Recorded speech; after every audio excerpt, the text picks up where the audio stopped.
Good evening. Hello. Welcome to our 4th Leaders and Daughters event. This year's theme is an important one, Mind the Gap that women face each day in their professional journeys to the top. It's absolutely wonderful to be here. It's a fantastic event. So I started actually in the police back in 1983, and it was a different age.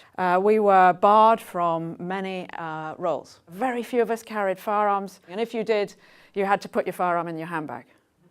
Fast forward to the last few years. At one point I was head of national counter-terrorist policing, and my 2 deputies were women. My mother, my school, my friends, my brother gave me lots of confidence. I think policing has changed very dramatically. Some very brave pioneers smashed down some myths, some stereotypes, some glass ceilings. I can't think of any job that needs more resilience than yours. Are you able to share with us the secrets of how you build it and maintain it?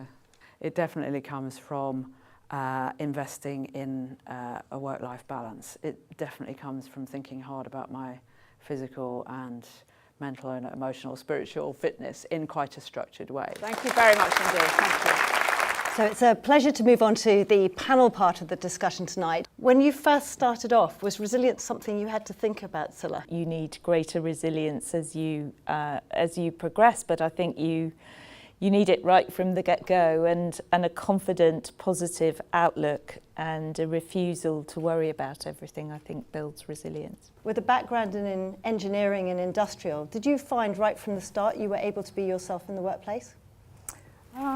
I would say no. It's a balance between eccentricity and competence.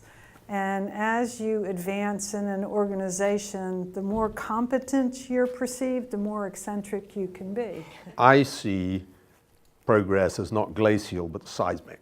I see there has been a fundamental change which is irreversible. Although when I started, I think 11% of managers in the C-suite were female, and now that's 30%.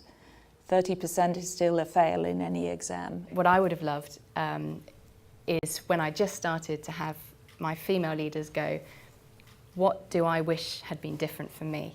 And then to turn around and make it different for the next generation. Sometimes that there are reasons that you need to take a break from your career. And I've had to do that. Sometimes that's okay, it's necessary, but never fully disengage from what you've been doing. Do you think we're at a tipping point for women now? I think we definitely are. I think we're seeing a movement, a change, a clean-up, a speaking up phase, and it's very healthy. It feels like a tipping point to me. It feels global, it feels exciting. As a woman with a 2-career family, I had to really, early on, accept that I wasn't going to be a superwoman. Until men and women equally share the load, I think we're not going to make real progress. So my question relates to gender pay gap reporting. What would your advice be to women in those companies? Women should negotiate more. I think they should also be more prepared. Information is power. And also I think it's confidence in your own worth. How can you stop things like this everyday sexism happening? I think the most important career decision you'll make is which company you work for, and speaking up for bad stuff and praising good stuff. Thank you all very much indeed.